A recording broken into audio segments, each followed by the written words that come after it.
Hello everyone. So in today's video we will talk about traumatic paraplegia. Traumatic paraplegia एक neurological condition है। तो ये हमारी neuro के अंडर में आता है, न्यूरोलॉजी सब्जेक्ट के अंडर में ट्रॉमेटिक पैराप्लीजिया। तो आज हम इसके बारे में बात करेंगे कि ट्रॉमेटिक पैराप्लीजिया होता क्या है, इसके कोजेज़ क्या होते हैं, मतलब किस कारण होता है, टाइप्स क्या होते हैं, ठीक है, क्लिनिकल प्रेजेंटेशन क्या है, और सबसे मेन चीज़ role of physiotherapy in traumatic paraplegia, मतलब फिजियोथेरेपिस्ट का क्या रोल होता है ट्रॉमेटिक पैराप्लीजिया में। तो I think we should start. So traumatic paraplegia refers to the paralysis of the lower half of the body caused by damage to the spinal cord due to trauma. Traumatic paraplegia क्या है? Paralysis, प्लीजिया का मतलब होता है paralysis, ठीक है, of the lower half of the body, मतलब नीचे लोअर लिम्ब की पैरालाइसिस, आधी लोअर हाफ जो है, lower half of the body, नीचे की हाफ बॉडी जो है वो पैरालाइसिस हो जाती है, ठीक है, लकवा मार जाता है एक तरीके से नीचे की बॉडी में, हाफ बॉडी में। Caused by damage to the spinal cord, spinal cord में कुछ ना कुछ डैमेज हुआ है किसी ट्रॉमा की वजह से। ट्रॉमा क्या होता है? कोई भी एक्सटर्नल चोट जो लगी है हमें, ठीक है, रोड ट्रैफिक एक्सीडेंट में भी हो सकता है, वायलेंस में, कोई लड़ाई झगड़े में कोई चोट लग गई हो स्पाइनल कोड में, तो उसे ट्रॉमा कहा जाता है। तो उसके कारण जब स्पाइनल कोड में कोई चोट लगी है तो इंजरी हो गई, जिसकी वजह से हमारी lower half of the body paralysis हो गई। The condition affects sensory, motor and autonomic functions below the level of injury. जिस लेवल पे इंजरी हुई है उस लेवल के नीचे वो सेंसेशन लॉस कर देती है, मोटर मूवमेंट लॉस कर देती है और ऑटोनॉमिक फंक्शंस भी लॉस कर देती है। तो अब बात करेंगे हम इसके कोजेज़ के बारे में, किस कारण होती है। तो सबसे पहला कारण है स्पाइनल कोड इंजरी, ठीक है। स्पाइनल कोड इंजरी किस कारण हो सकती है? Road traffic accident most common है, कि रोड पे चलते हुए जो एक्सीडेंट हो जाते हैं, एक्सीडेंट्स में जो इंजरी हुई है उसके कारण बहुत मोस्ट कॉमन देखा गया है। और second one is falls, falls मतलब फॉल फ्रॉम हाइट, ठीक है, स्पेशली फ्रॉम हाइट, ऊपर से कहीं से कूद जाना इंसान का, ठीक है, तो ऊपर से गिर गया है, कूद गया है, तो उसके कारण जो चोट लगी है स्पाइनल कोड में उसके कारण भी हो जाती है ट्रॉमेटिक पैराप्लीजिया।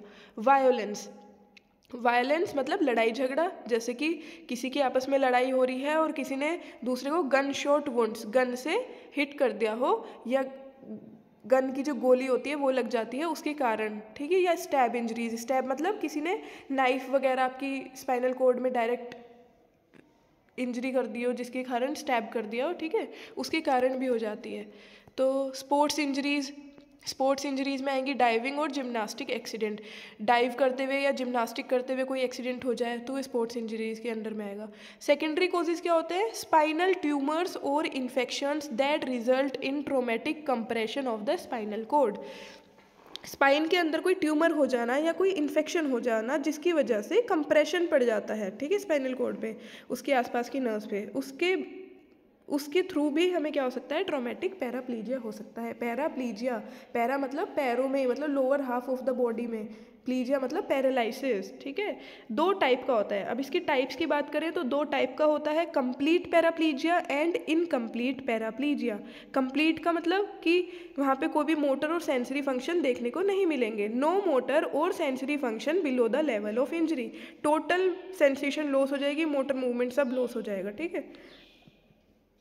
इनकम्प्लीट पैराप्लीजिया की बात करें, सम मोटर और sensory function remains below the level of injury, मतलब कुछ ना कुछ थोड़े बहुत मोटर और सेंसरी फंक्शन रह रहे होंगे उसके, ठीक है। अब बात करते हैं क्लिनिकल प्रेजेंटेशन की, मतलब एक तरीके से सिम्टम्स क्या आएंगे इसके। तो क्या क्या क्लिनिकल प्रेजेंटेशन में देखने का मिलेगा? Loss of voluntary motor control below the level of injury, ठीक है, मतलब वॉलेंट्री कंट्रोल का मतलब क्या होता है कि जो खुद से हम मूवमेंट कर पा रहे हैं वो भी लॉस हो जाएंगे, loss of voluntary motor control. Loss of sensation, किस टाइप की सेंसेशन? पेन की सेंसेशन, टच की सेंसेशन, टेम्परेचर मतलब ठंडा गर्म महसूस होना, दर्द भी, अगर उसको पिंच कर रहे हैं तो उसको कुछ महसूस नहीं हो रहा, ठीक है, टच कर रहे हैं कुछ फील नहीं हो रहा उसको, ठीक है, तो वो सेंसेशन भी लॉस हो जाएंगी। बाउल एंड ब्लैडर डिसफंक्शन मतलब यूरिन वगैरह पास आउट हो जाएगा और उसको फील ही नहीं होगा, क्योंकि लोअर लिम्ब में पैरालाइसिस है ना, तो ये lower half of the body पूरी अफेक्टेड है। Autonomic dysregulation, blood pressure instability, sweating, मतलब उसको स्वेटिंग बहुत आएगी और ब्लड प्रेशर भी स्टेबल नहीं रहेगा, ऊपर नीचे फ्लक्चुएट करेगा। स्पास्टिसिटी और फ्लैसिडिटी ऑफ मसल्स, मसल्स या तो स्पास्टिक हो जाएंगे, टाइट हो जाएंगे, रिजिड हो जाएंगे, या फिर फ्लैसिड हो जाएंगे, मतलब एक तरीके से लूज हो जाएंगी। ठीक है, अब बात करते हैं सबसे मेजर चीज़ जो है, role of physiotherapy in traumatic paraplegia, मतलब फिजियोथेरेपिस्ट का क्या रोल है, फिजियोथेरेपी क्या करेगा। ठीक है, Physiotherapy plays a critical role in the rehabilitation and functional recovery of individuals with traumatic paraplegia।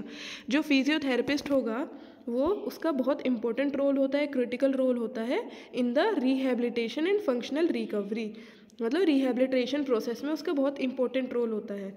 ठीक है, the objectives include improving mobility, preventing complications and enhancing quality of life.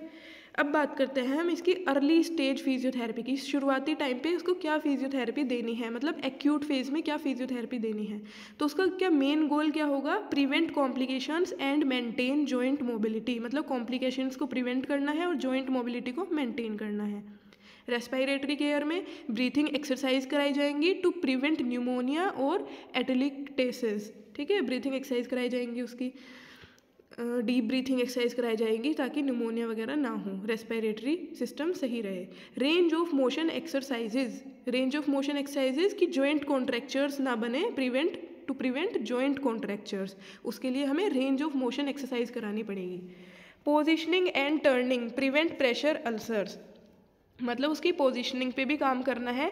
Lower limb पूरा paralysis है, ठीक है, तो वो move नहीं कर पा रहा होगा, तो उसको आपको टर्निंग करानी है, मतलब एक साइड में टर्न कराना है, करवट दिलाना है, या सिटिंग पोजीशन में लेके आना है ताकि उसको प्रेशर सोर्स या अल्सर्स वगैरह ना बने। स्ट्रेचिंग मिनिमाइज मसल टाइटनेस, मतलब प्रॉपर लोअर लिम्ब की स्ट्रेचिंग होगी जिससे मसल टाइटनेस ना हो। अब बात करते हैं रिहैबिलिटेशन फेज की, उसका गोल क्या होगा, strengthen muscles, regain functional independence and enhance mobility, muscle strengthening सबसे मेन काम होगा। सेकंड काम क्या होगा, फंक्शनल इंडिपेंडेंस, जैसे कि पेशेंट अब डिपेंड हो गया होगा दूसरों पे, तो उसको आपको रीगेन वापस उसकी मतलब इंडिपेंडेंस वापस लेके आनी है, उस पर काम करना है। एंड इनहेंस मोबिलिटी, मूवमेंट नहीं हो पा रहा होगा तो मूवमेंट पे भी काम करना है, मोबिलिटी पे भी काम करना है। Strengthening exercises focus on upper body muscles for wheel chair mobility, जो स्ट्रेंथनिंग एक्सरसाइजेज है ये नहीं कि अगर लोअर लिम्ब पैरालिसिस में है तो खाली लोअर लिम्ब पे हमें काम करना है, हमें अपर बॉडी पे भी काम करना पड़ेगा, अपर बॉडी की मसल्स पे भी काम करना पड़ेगा। अगर उसको खुद से व्हील चेयर पे आना है तो उसकी अपर बॉडी की मसल स्ट्रेंथन होनी चाहिए, तो उसके फोकस करना है हमें अपर बॉडी मसल्स पे भी। Balance training, sitting balance to prepare for transfers, उसकी बैलेंस ट्रेनिंग भी प्रॉपर करानी है। ठीक है, सिटिंग बैलेंस कि कैसे उसको एक जगह से दूसरी जगह पे ट्रांसफ़र खुद से होना आना चाहिए। Gait training if possible using orthotics और assistive devices in cases of incomplete पैराप्लीजिया।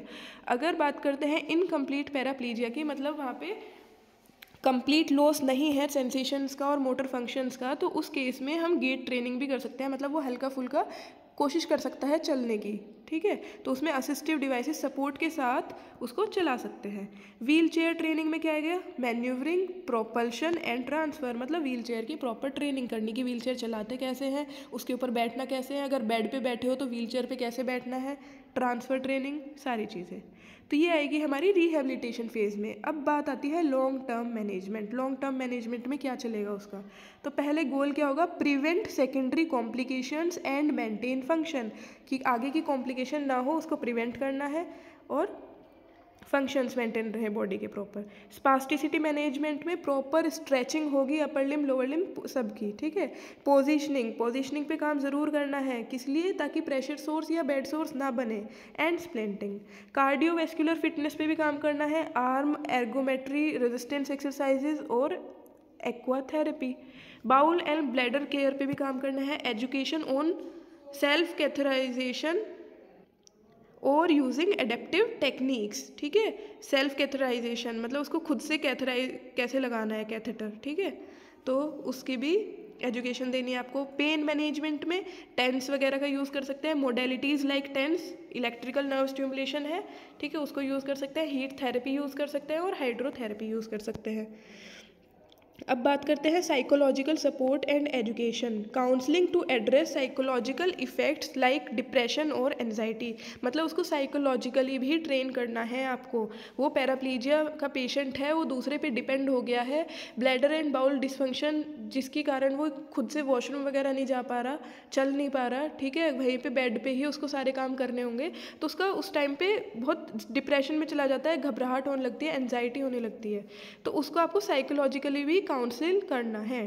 Training care givers and educating patients about self care and lifestyle modification. जो भी हम उसको बताएंगे उसमें उसको ये भी बताना है कि आपको खुद की केयर भी करनी है, ठीक है, और हाइजीन मेंटेन करके चलना है। लाइफस्टाइल मॉडिफिकेशन, आपको अपना थोड़ा लाइफस्टाइल में भी मॉडिफिकेशन लाना है, चेंजेस लाने हैं। अब बात करते हैं कि क्या फ़ायदा होगा फिजियोथेरेपी कराने का। Benefits of physiotherapy in traumatic paraplegia. क्या फ़ायदा होगा? Improves independence in daily activities. जो डेली एक्टिविटीज़ वो करता था पहले और पैराप्लीजिया होने के बाद वो डिपेंडेंट हो गया दूसरे पे, तो फिजियोथेरेपिस्ट क्या करेगा, उसकी इंडिपेंडेंस इंप्रूव करेगा। वो खुद से करने की वो कोशिश जो होगी ना, उसके अंदर वो आएगी पेशेंट के अंदर। Enhances mobility using assistive devices. Assistive मतलब उसके सपोर्ट के साथ जो है उसकी मोबिलिटी भी इंक्रीज होगी। Prevent complication like pressure source, contractures and deep vein thrombosis. आगे जो अगर वो फिजियोथेरेपी नहीं कराएगा तो आगे उसकी कॉम्प्लिकेशन बढ़ सकती है। लेटे लेटे उसको बेड सोर्स बन सकते हैं, कॉन्ट्रैक्चर्स बन सकते हैं, वीन्स में थ्रोम्बोस क्लॉटिंग बन सकती है, ठीक है, डीवीटी हो सकता है। तो उन सब कॉम्प्लिकेशंस को प्रिवेंट करने के लिए भी फिजियोथेरेपी कराई जाती है। Improves self esteem and psychological wellbeing. तो उसका खुद का जो सेल्फ एस्टीम है, एक तरीके से जो खुद की हिम्मत है उसकी, वो भी बढ़ेगी और साइकोलॉजिकली दिमागी तौर पे भी वो थोड़ा सा फिट होगा। Physiotherapy is an integral part of multidisciplinary approach alongside medical, surgical and occupational therapy interventions to optimise recovery and quality of life. मतलब फिजियोथेरेपी का बहुत बड़ा रोल होता है। एक बेड रिडन या पैरालिसिस वाले पेशेंट में तो बहुत ज़्यादा इंपॉर्टेंट रोल होता है फिजियोथेरेपिस्ट का। तो ये था सब कुछ हमारा किसके बारे में, ट्रॉमेटिक पैराप्लीजिया के बारे में। नेक्स्ट वीडियो में हम डिस्कस करेंगे ट्रॉमेटिक क्वाड्रिप्लीजिया के बारे में। So thank you everyone. किसी की कोई क्वेरी हो, कोई डाउट हो तो कमेंट सेक्शन में पूछ सकता है। Thank you class.